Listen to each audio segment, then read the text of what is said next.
이렇게 잘 머리에 들어오시고.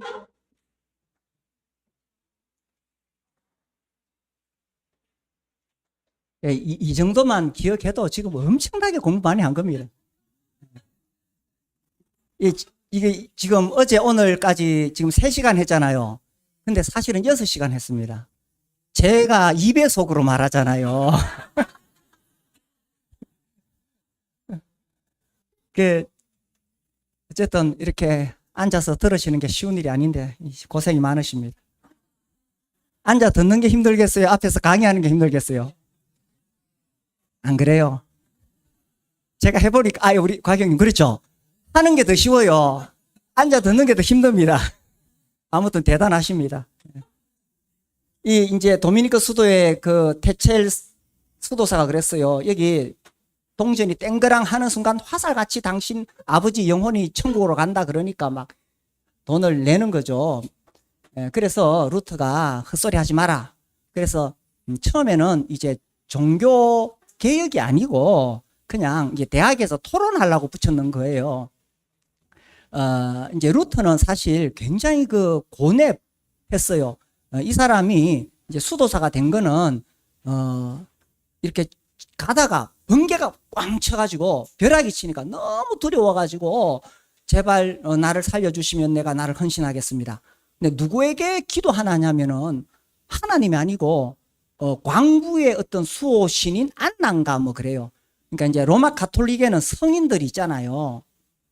이제 우리가 지금 보면 참 웃기는 이야기인데 그 당시 종교적인 세계관이 그랬어요. 그래가지고 이제 나중에 수도사가 되고 아우스티누스 쪽에 수도사가 되죠.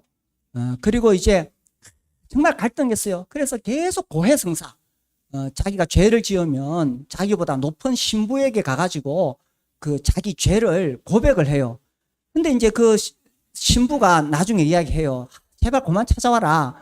루터 당신은 나보다 더 선하다. 루터는 고해성사하고 나가다가 또 제가 생각나면 또 돌아와서 하는 거예요. 이해되시죠? 이 죄의 문제가 해결 안 됐을 때 하나 괴로운지 몰라요. 그러니까 하나님 앞에서 로마서를 읽다 보니까 하나님의 의가 나오는데 하나님 너무너무 무서운 분이야. 내가 어떻게 이 하나님의 의에 이를 수 있을까? 아무리 발부둥 쳐도 자기는 이 하나님의 의에 이룰 수가 없는 거야. 그래서 고민하고 갈등하면서 하나님이 미웠어. 하나님 너무 미워. 막 하나님 싫어. 그렇게 해가지고 뭐 로마에 가가지고 그 성당에 올라가는 계단을 무릎으로 기어 올라가면 한 번 계단 올라갈 때마다 뭐 3년치 죄가 감해지는가 뭐 그런 게 있어요. 우리가 지금 생각하면 웃기죠. 이게 어떤 세계관의 문제예요. 그 당시 종교적인 세계관이 그렇게 무릎에 피가 나도록 올라갔지만 해결이 안 되죠. 그러다가 이제 탑의 경험이라고 하는데 그가 이제 그 다락방에 올라가 가지고 성경을 읽다가 드디어 번쩍 왔어요. 하나님의 의는 내 안에서부터 나오는 것이 아니라 밖으로부터 들어오는 것이구나. 우리는 금방 이해하잖아요. 그렇죠. 예수 그리스도의 그 십자가의 의 밖으로부터 나에게 주어지는 거지 내가 애써가지고 되는 거 아니잖아요. 그 아세요? 이게 얼마나 큰 복입니까? 루터는 그렇게 갈등하고 고민하다가 겨우 깨달았는데 그리고 얼마나 많은 사람들이 이거 모르고 이 정죄의식 속에 고민하고 갈등하면서 그 당시 살아갔을까요? 그죠? 이거 깨달았던 게 참 놀라운. 그래서 성령이 아니고서는 예수를 주라고 시인할 수 없느니라. 그래가지고 이제 1515년 이제 로마서 주석하다가 이제 그런 거 깨닫고 17년에 이거 붙이고 시작을 했는 거예요. 네. 자, 그래서 요거를 뭐 세동가리 이렇게 편의상 나누었습니다. 네. 그래서 전쟁이 일어나고 있습니다. 자, 어쨌든 루터가 시작했어요. 이분이 대단한 겁니다. 네. 그래서 이쪽에는 이제 제도권 안에서의 종교개혁이고 이쪽에는 이제 재침례교도, 재세례파, 아나베프티스트라고 말합니다. 그러니까 관료 후원적 종교개혁, 이쪽에는 급진적 종교개혁 혹은 근원적 종교개혁이라고 말을 해요. 그러니까 이 사람들은 다 국가교회에서 개혁을 했던 사람들이고, 이쪽 재침례파는 국가교회로부터 엄청난 박해를 받으면서 정치와 종교가 연결되면 안 된다라는 거예요. 그러니까 여러 가지가 우리랑 비슷한 면이 많습니다. 이제 이분들 앞에는 어제 잠시 말씀드렸던 왈도파나 왈덴시안, 알비파나 뭐 많이 또 있습니다. 순례하는 교회에 나옵니다. 자, 아무튼 루터입니다. 이 사람은 진취적인 개혁가, 그냥 막 밀고 나가는 거예요. 항상 훌륭한 인물에는 빛과 그림자가 같이 있습니다. 농민 전쟁 때나 여러 가지 또 잘못한 부분도 많이 있습니다만은 어쨌든 루터가 저렇게 들고 일어났다는 것은 획기적인 것이었습니다. 이 중세 교회는 정말 천년의 철옹성과 같은 거기는요, 도전하는 게 불가능했어요. 감히 불가능했어요. 근데 루터가 하다 보니까 막 이게 점점 커지기 시작하는 거예요. 자, 그리고 이제 쩌빙글리는 사실은 태어난 연도는 다른데 7주 차이에요. 7주 늦게 태어났어요. 이분은 이제 인문주의자로서 헬라 성경을 계속 읽으면서 이제 로마 카톨릭이 잘못됐다는 것을 깨닫고 개혁을 일으키죠. 쥐리, 그 아까 스위스 오른쪽이 쥐리, 그죠? 왼쪽에는 제네바. 제네바는 프랑스하고 붙었어요. 칼빈은 프랑스 사람이에요. 그래서 거기 가서 이제 하는데, 칼빈은 2세대 종교개혁가다 이렇게 말을 합니다. 근데 실제로 이 종교개혁을 교리적으로 안착시킨 사람은 칼빈입니다. 그래서 오늘날 장로교에서는 칼빈 그러면 껌뻑 죽습니다. 왜냐하면 장로교의 그 신학은 칼빈의 그 신학이거든요. 다. 아무튼 이분도 대단한 인물이에요. 근데 이제 이 사람들의 특징이 결국 신정국가를 세우려고 했어요. 그러니까 국가교회예요. 그죠? 그래서 다 그 관료 후원적, 그러니까 영주들의 힘을 빌어가지고 같이 하는 거예요. 그러니까 제네바 시 의회의 힘으로 그 제네바 시 자체를 하나의 교회처럼 또 국가처럼 운영하는 거예요. 자, 영국의 헨리 8세는 조금 독특하죠. 이제 재혼을 하려고 로마 카톨릭으로부터 벗어났습니다. 그래, 여러 번 결혼합니다. 여러 번 결혼해요. 뭐 이 헨리 8세 이야기는 뭐 영화도 많죠. 그 다음에 이제 스코틀랜드 존 낙스, 이때 이제 그 메리죠. 스코틀랜드 여왕 메리. 하여튼 이 낙스의 설교가 이게 이제 로마 카톨릭을 공격하고 이제 개신교 신앙을 퍼뜨릴 때에 이게 막 500개의 나팔이 불어대는 것과 같다.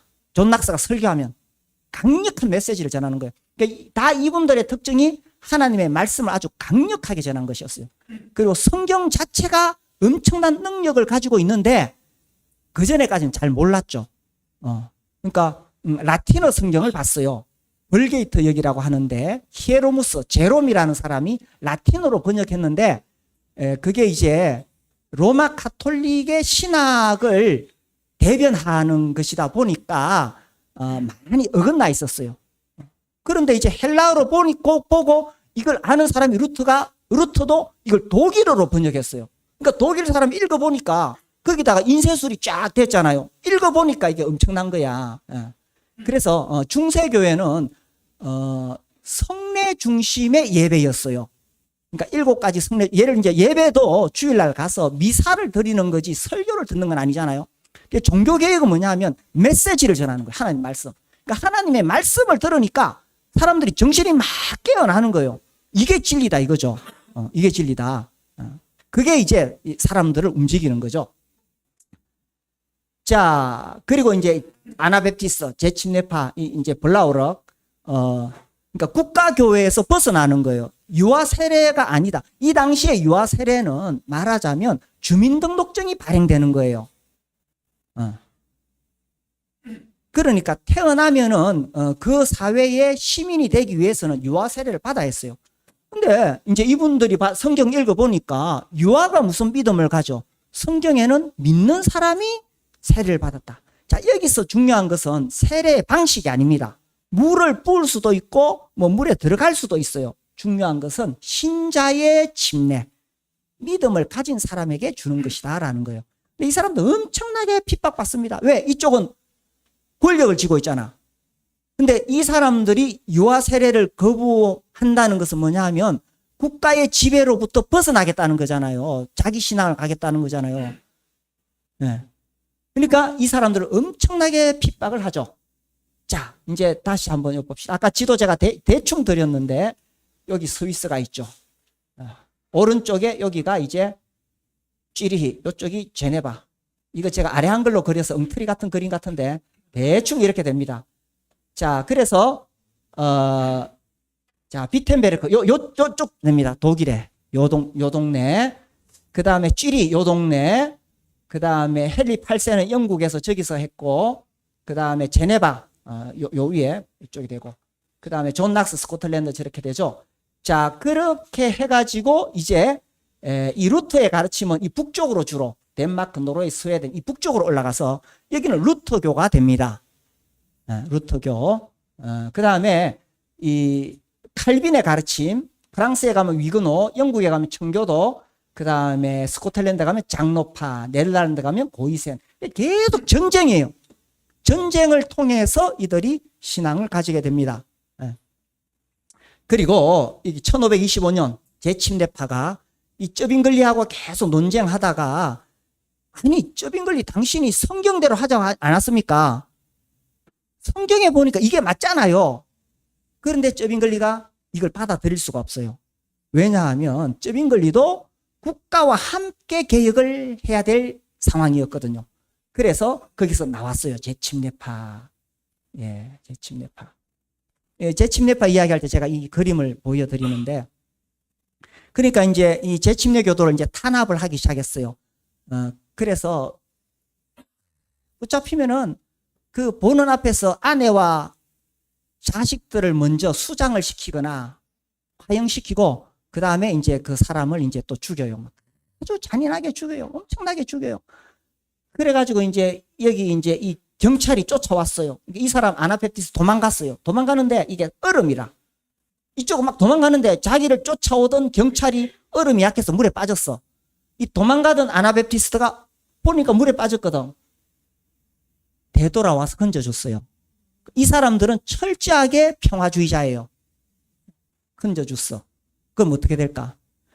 이쪽에 있는 강 건너편에 있는 상관이 빨리 잡아가서 끌고 오라 그랬어. 그러니까 이 사람은 또 상관의 명령에 따라야 되잖아. 잡혀가가지고 결국 죽어요. 그러니까 아나베프티스트는 철저하게 이 평화주의자. 그러니까 어제 봤던 왈도파나 이런 사람들도 철저하게 평화주의자.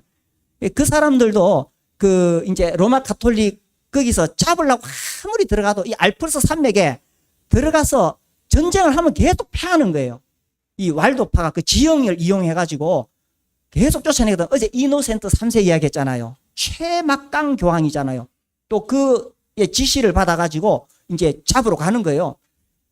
우리가 안 돼. 그래가지고 그 이제 군대가 아이고 이제 우리 전쟁하지 말고 서로 잘 지냅시다. 친구합시다.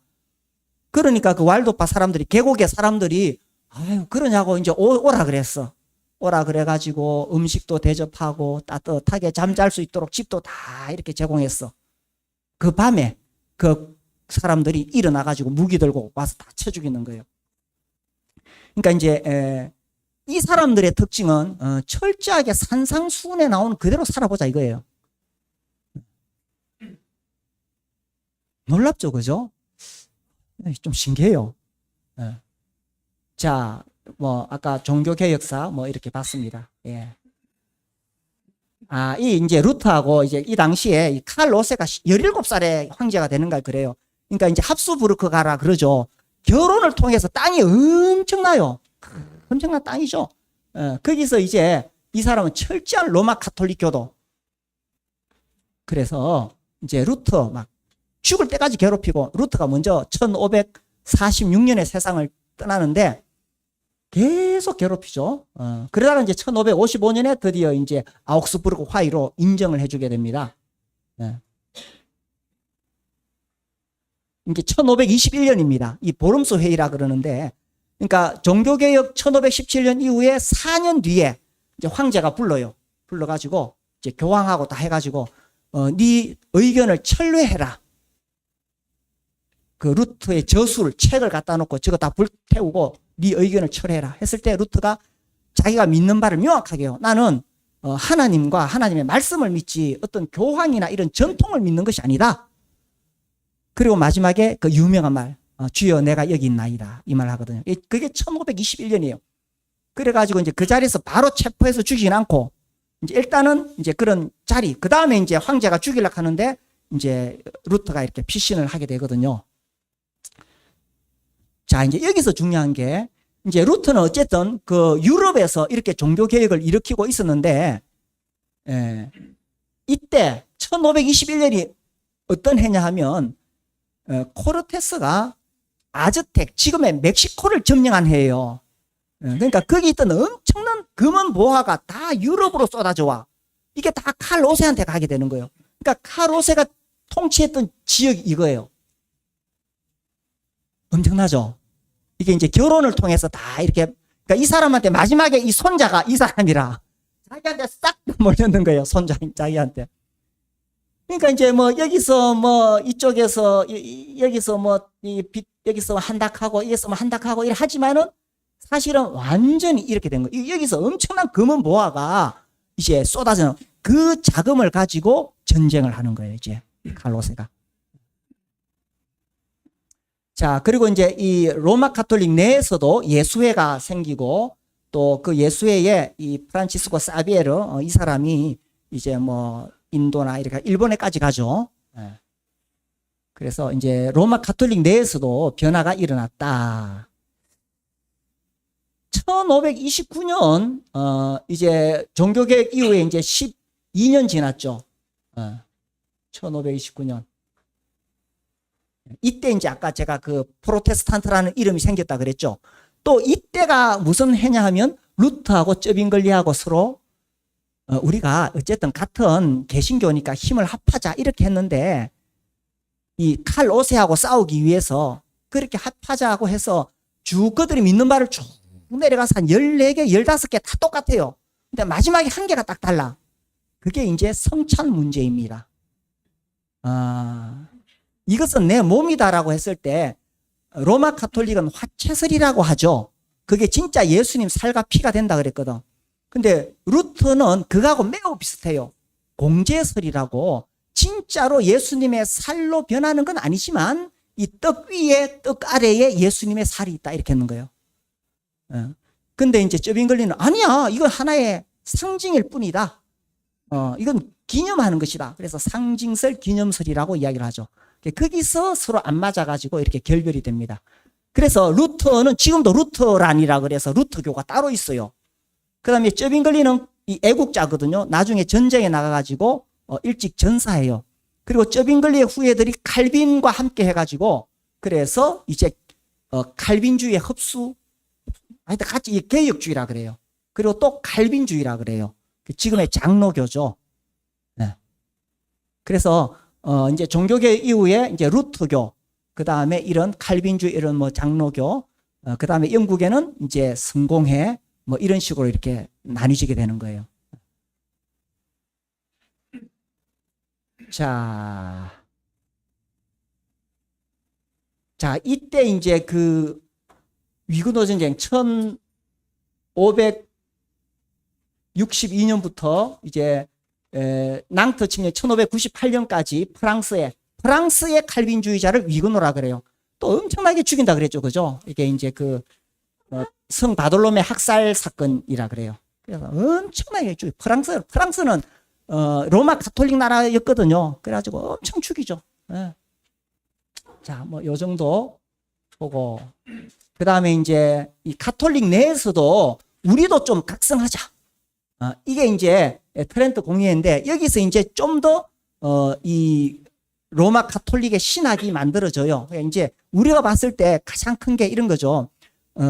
종교개혁은 오직 성경으로인데 이 사람들은 오직 성경이 최고의 권위가 아니에요. 성경보다 높은 권위가 있어요.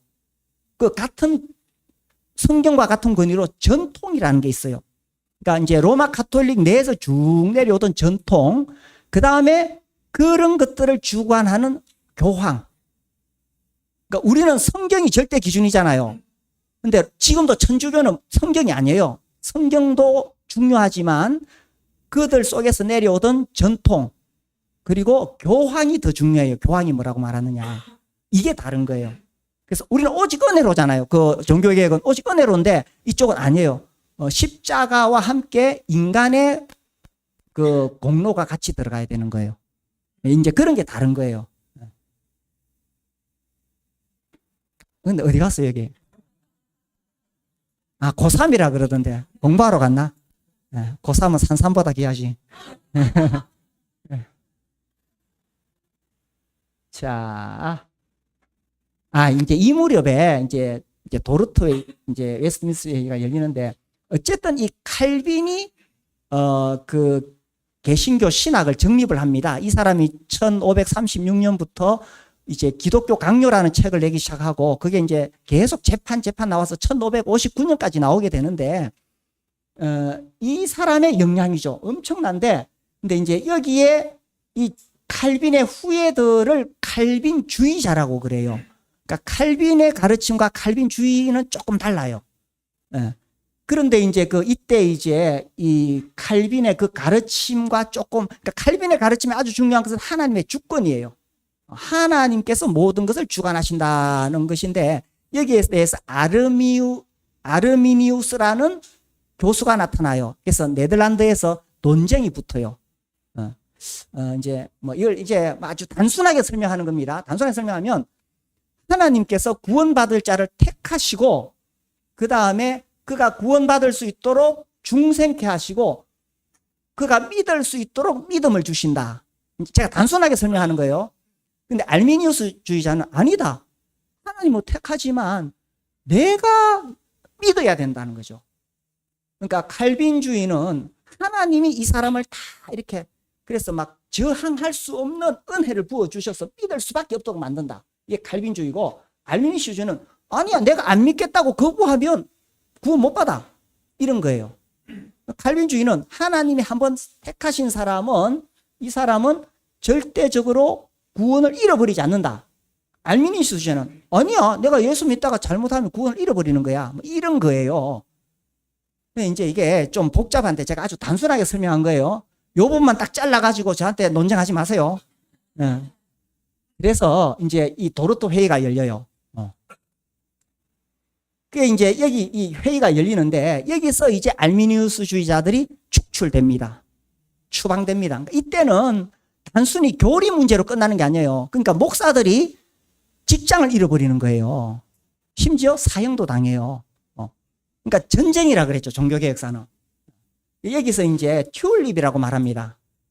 이 5가지 칼빈주의 5대 강령이라고 합니다. 그래서 이제 장로교에서 조금 공부한 사람들은 이거 다 이야기합니다. 튤립. T는 전적인 타락. 이게 또 이야기는 길어지네. 그러니까 어제 말씀드렸듯이 이제 교회 역사를 공부하는 것이 우리가 믿는 교리를 배우는데 굉장히 중요합니다. 잠깐 삼위일체론, 기독론, 구원론 이야기했지만, 이제 이 구원에 있어서 이게 굉장히 중요한 문제잖아요. 그래서 이것을 그냥 교리로만 공부해가지고는 잘 이해가 안 되는 부분이 있는데, 역사와 함께 공부할 때 이것이 이해가 돼요. 이 배경이. 그래서 이제 이런 거예요. 단순히 이야기하면 T는 전적인 타락.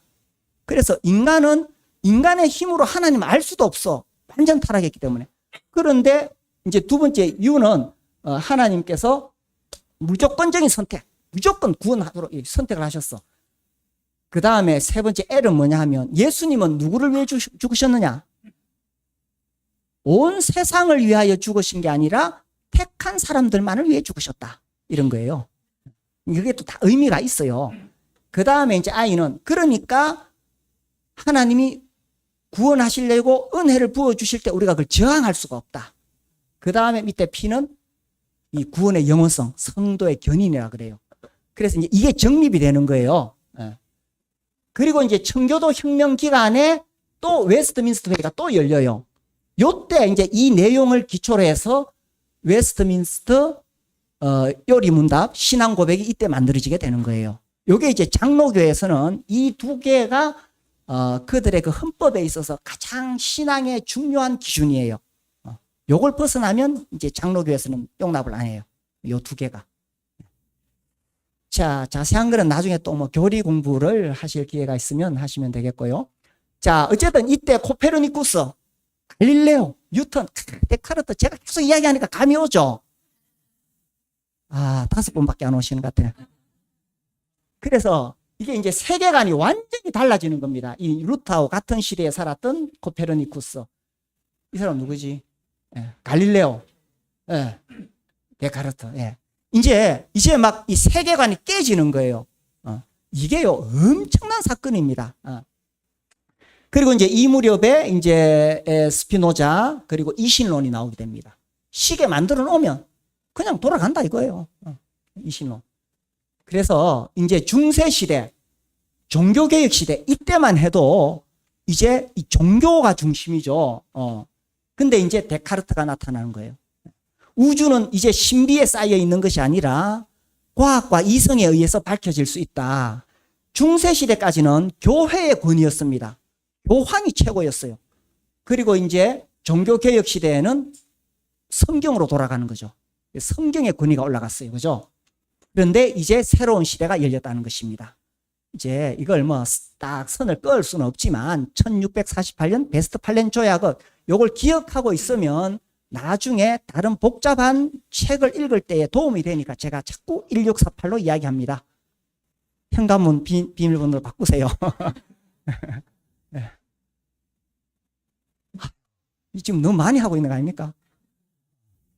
뭐 그냥 그러려니 하고 그냥 이렇게 흘러갔어요. 그래서 아무튼 아주 중요한 이게 이제 전환점이 되는 거예요. 뉴턴, 칸트가 나타났어요. 칸트. 그래서 이제 이성의 권위, 합리주의가 나타나게 되는 겁니다. 그래서 이제는 종교로부터 점점 벗어나게 된다는 사실입니다. 계몽주의 시대가 되는 거죠. 그래서 중세 암흑 시대란 말은 이 사람들이 만들어냈어요. 이 사람들이. 중세는 그럼 진짜 암흑 시대였느냐? 그렇지 않아요. 그러니까 이 사람들이 그 종교를 거부하기 위해서 만들어낸 말이에요. 이제는 이 빛의 시대다. 빛이 비추어졌다. 계몽주의라고 하죠. 그래서 제가 찰스 테일러 캐나다 철학자 이야기를 말씀드렸죠. 이 고대와 중세에는 세계관 자체가 불신앙이 불가능했어요. 모든 것을 종교로 설명해야 됐어요. 그러니까 고대 영화를 보면은요, 저 말도 안 되는 거 저거 왜 사람들이 이렇게 두려워하지? 아니 그 사람들은 그럴 수밖에 없었어요. 그러니까 우리 지금 개념으로 생각할 수 없어요. 그런데 계몽주의 이후에는 불신앙이 가능했어요. 그러니까 안 믿을 수 있게 되었어요. 그래서 믿음으로부터 떠나게 되었는데 현대 후기에는 이제는 신앙이 불가능하다. 그래서요, 앞으로 우리 자녀들, 우리 청년들은 점점 이런 시대로 가고 있습니다. 그러니까 세계관의 문제라는 거예요. 세계관. 그러면 어떻게 할 것이냐라는 거예요. 결국 그러니까 교회가 존재하는 목적은 영혼 구원하여 제자 삼는 것인데 그럼 어떻게 할 것이냐. 이제 그걸 우리가 고민을 해야 된다는 이야기예요.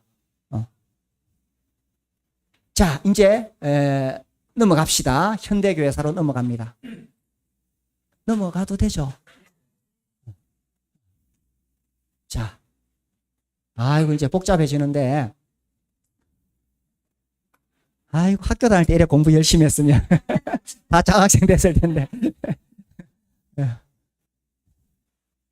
아이고 너무 잘 들어주셔서 감사합니다.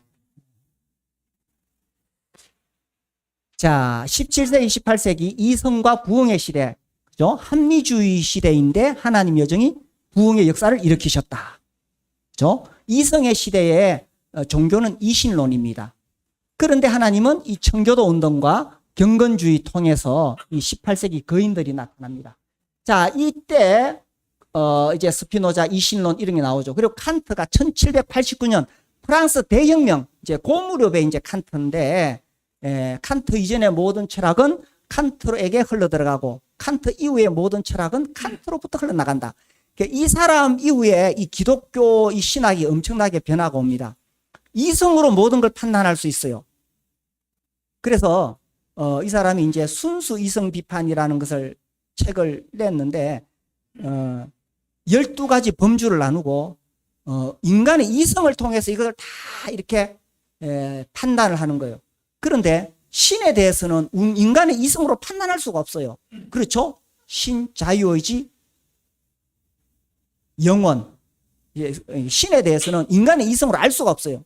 이게 순수 이성 비판이라는 것은 이성에게 어떤 한계가 있다는 거예요. 그 다음에 낸 책이 실천 이성 비판이에요. 이건 뭐냐면 기독교의 신을 우리가 알 수는 없지만 기독교는 매우 우리에게 유용하다. 윤리적인 측면에서. 그래서 칸트가 했던 유명한 말이 긴데 복잡한 말 줄이면은 신이 있는 것처럼 살아라. 그래야 사람들이 도덕적으로 윤리적으로 살 수 있잖아요. 그래 보면 참 좋은 말 같죠. 근데 문제는 이때부터 기독교는 계시의 종교가 아니고 윤리 도덕의 종교로 전락되었다라는 것입니다. 제가 종교라는 말을 써도 무슨 말인지 이해되시죠, 그죠? 그래서 우리가 믿는 신앙은 계시예요, 그죠? 우리 성경을 우리는 하나님의 계시라고 믿고 있잖아요. 근데 이제는 그게 아니라 그게 중요한 게 아니고 어차피 뭐 신이나 기적 이런 거는 인간이 알 수가 없어.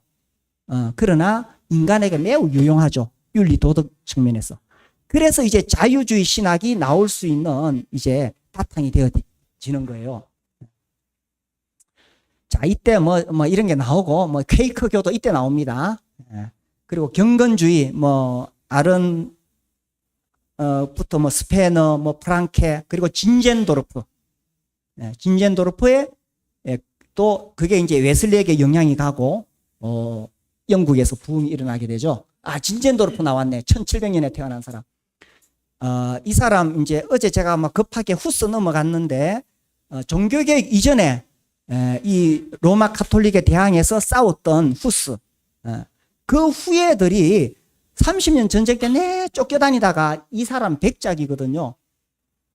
우리나라에는 그런 귀족들이 없어서 잘 이해가 안 될 수 있는데 아무튼 백작 그러면 엄청난 영지와 권력을 가진 사람이에요. 그래서 이제 이 사람 본래 루터교죠. 독일 사람이니까. 그런데 이제 자기 영지에 그 후스들 그들을 모라비안 형제단이라고 말합니다.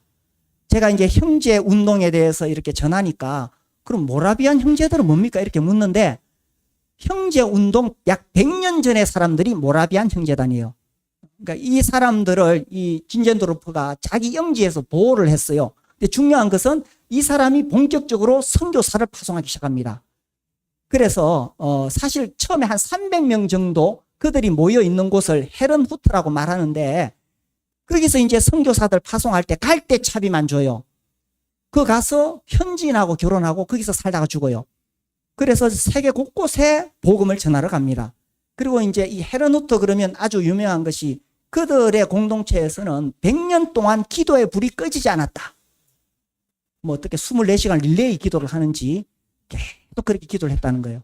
그래서 이제 아무튼 우리와는 다른 배경의 사람들이 많지만 하나님께서는 시대와 장소에 따라서 하나님께 헌신한 사람들을 일으키시는 거예요. 그래서 이제 우리 모임의 정체성을 이야기할 때에 이제 제가 보니까 양극단이 있어요. 하나는 우리만 구원받은 사람이다. 또 하나는 교파에 비해서 우리는 너무나 힘이 없고 별 볼 일 없다. 그러니까 양극단이 있어요. 근데 여기에 대해서 우리가 바른 시각을 가질 필요가 있습니다. 하나님은 2000년 역사 속에서 계속 그 때에 따라서 하나님께서 하나님의 사람들을 일으켜 오셨어요. 그 중에 하나가 이제 19세기 형제운동이다. 라는 입장에서 쓴 책이 브로드벤트의 순례하는 교회입니다. 자, 그 다음에 이제 둘이 동갑이죠. 조나단 에드워즈, 그 미국의 1차 대각성 운동. 아까 말씀드렸듯이 이 사람이 제서치구를 쓰지도 않았어요. 아주 대표적인 진노하신 하나님의 손 아래 있는 인간, 죄인. 그런 설교를 하는데 완전 교리를 가르치는 거예요. 그 번역대에서 나온 얇은 책이 있습니다. 관심 있는 분 나중에 보세요. 얇은 책 보면 그 설교가 있는데 이 설교를 어떻게 앉아 들을 수 있을까 싶은데 음성도 힘이 없고 그냥 읽어가는 거예요. 근데 사람들이 막 죄에 대해서 각서하고 막 떨어지고 난리가 났어요. 그 이야기가 나중에 요한 웨슬리에게 전해져요. 요한 웨슬리가 1835년 조지아주에 선교하러 떠났다가 풍랑이 일을 때 굉장한 두려움을, 죽음에 대한 두려움이 있어요. 내가 선교사인데 왜 이렇게 두려울까? 그런데 모라비안 형제들은 저기서 찬송 부르고 있어. 여자와 어린아이들도 너무나 평온한 얼굴이라. 아, 저들에게 뭐가 있다. 그래서 이제 그 미국 건너가서 그들을 만나고 나중에 선교 실패하고 쫓겨와가지고 이제 그 모라비안 형제들, 진젠도르프 이렇게 계속 만나서 교제를 합니다. 그러다가 이제 이 사람이 1838년에 드디어 구원을 받죠. 루터의 로마서 주석을 읽는 그 이야기를 들으면서 루터가 깨달았던 것을 이 사람도 깨닫게 되는 거예요. 그리고 이제 완전히 막 그 나가서 그때부터 열렬한 전도자가 되죠. 19명 자녀들 중에 15번째 아들 요한 웨슬리. 만이나 타보면 저런 영웅이 나옵니다.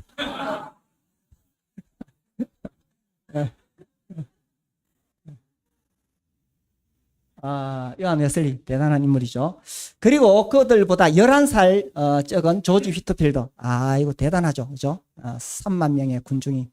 그 벤자민 프랭클린인가? 그 사람 이야기 들어보면 이제 이 사람이 이제 그 당시 신대륙에서 저기 제류에가 그 플리머스, 노스 샘프 뭐 이렇게 있고 그다음에 그 밑에가 조지아주인데 거기 이제 고아원을 설립하게 되는데 휘트필더가 복음도 전하지만 이 고아원 설립을 위해서 또 같이 설교를 했어요. 그분 이야기 들으면 나는 절대로 저 설교를 듣고 헌금하지 않아야지. 그런데 이제 설교를 막 듣는 중에 자기도 모르게 호주머니에 손이 들어가가지고 호주머니에 있는 돈을 꺼내게 된다. 그냥 설교 마지막에 가면은 이 돈 가지고 부족해서 옆 사람에게 빌리게 된다. 뭐 이런 거예요. 예. 마지막까지 막 이 휘트필드가 나타났다 그러면 사람들이 계속 오는 거예요. 그래 마지막에 이제 차로 가야 되는데 계속 사람들이 오니까 또 이 촛불을 두고 설교하다가 이제 여관방에 들어가서 세상을 떠납니다. 모든 정력을 다 쏟고 웨슬리는 굉장히 오래 살아요. 근데 이분은 천년두 그 접종에 실패해서 일찍 돌아가시고 이분도 일찍 돌아가시죠. 그러니까 같은 감리교 창시자인데 웨슬리는 알미니우스주의예요. 웨슬리안 알미니우스주의라 그러고 이분은 칼빈주의예요. 그래서 이제 나중에 둘이 나뉘지게 되죠.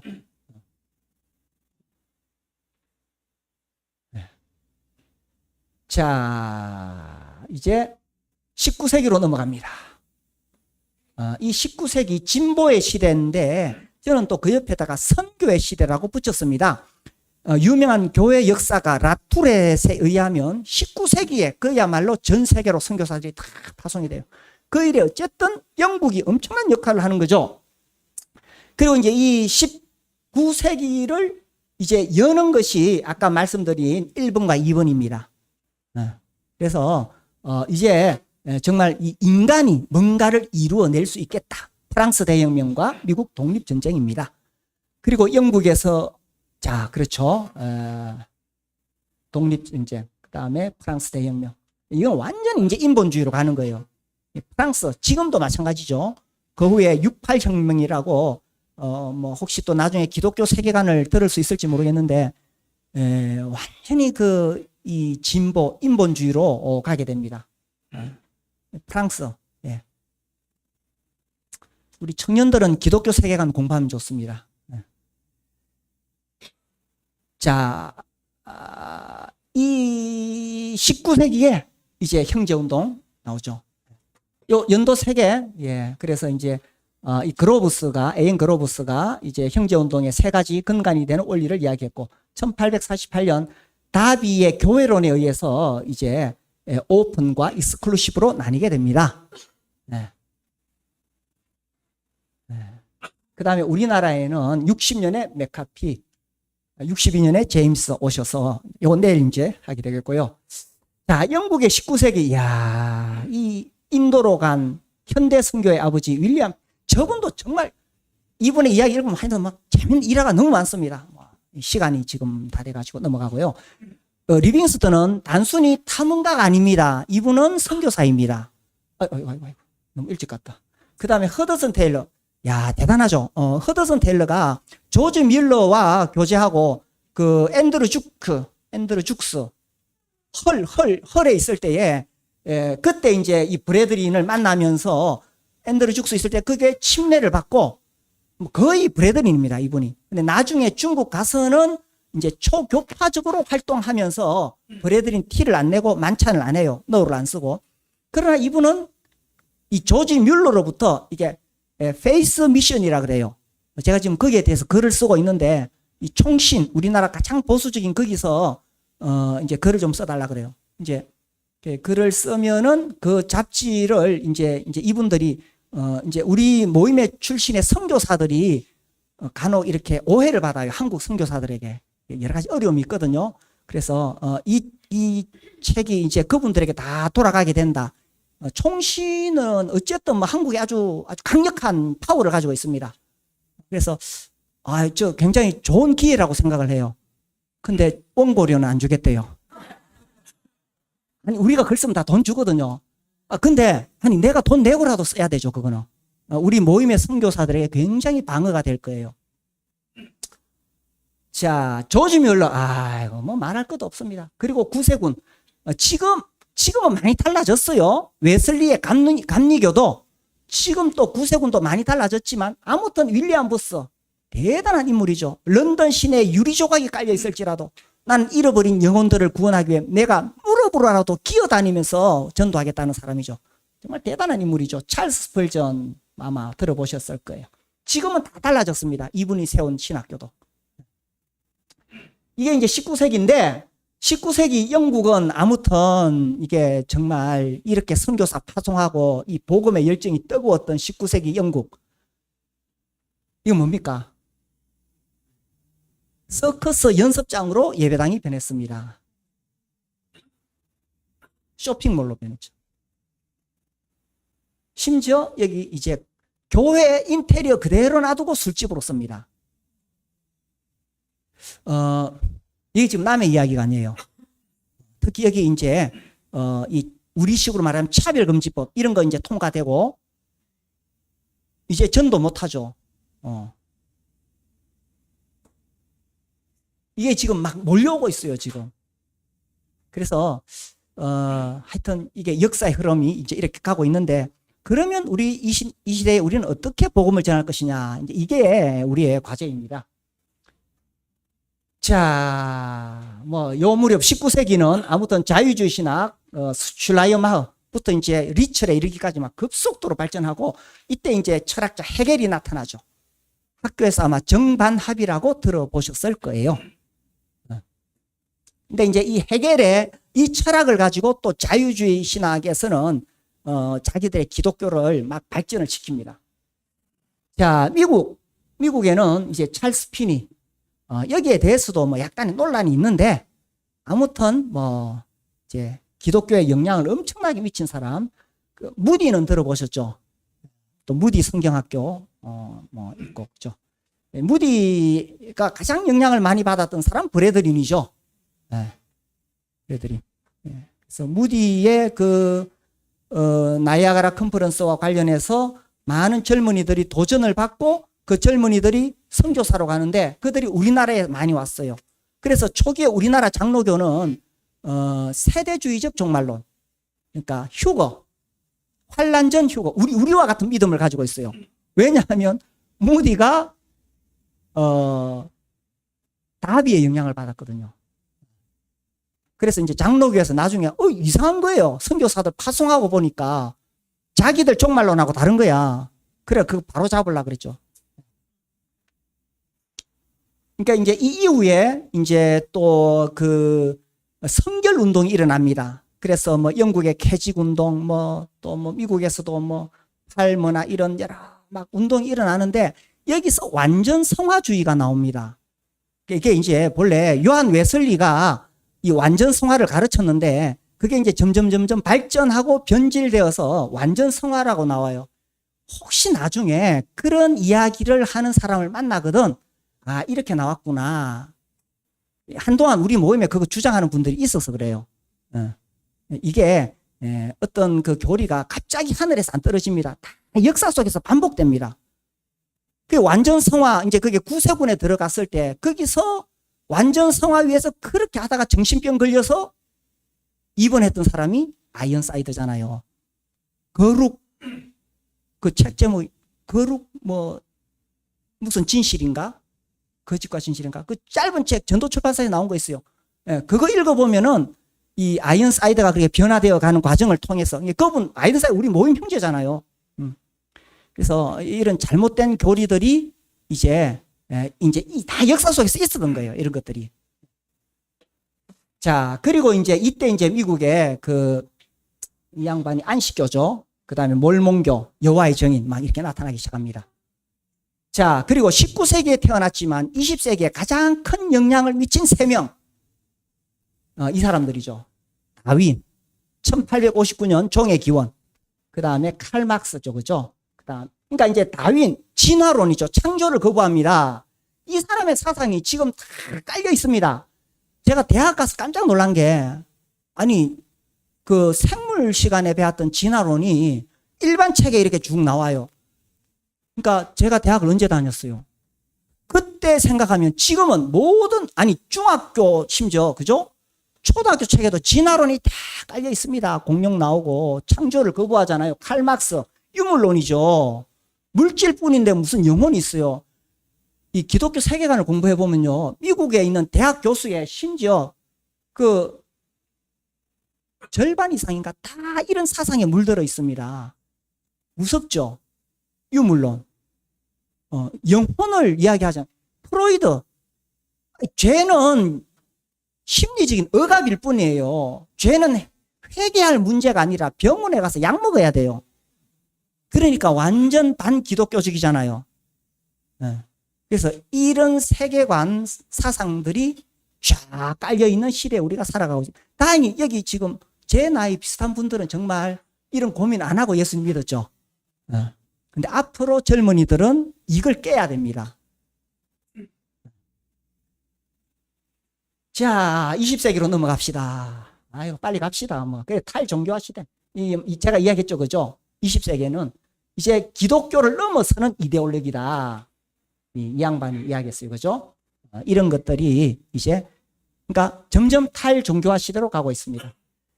자, 하여튼 이런 독일에 이런 신학자들 이렇게 있고요.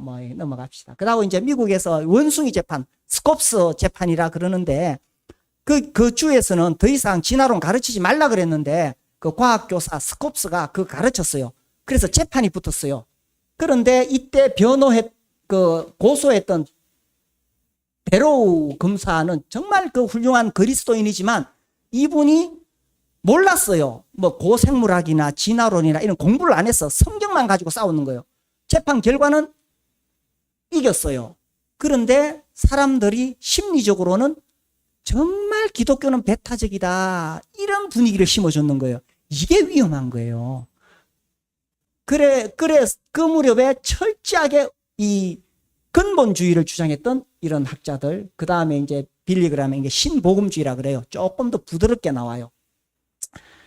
그리고 이제 20세기 아주 유명한 사건은 이 오순절 성령 사건이죠. 지금은 아프리카나 이런 대부분 지금 부흥하는 교회는 다 오순절 계통입니다.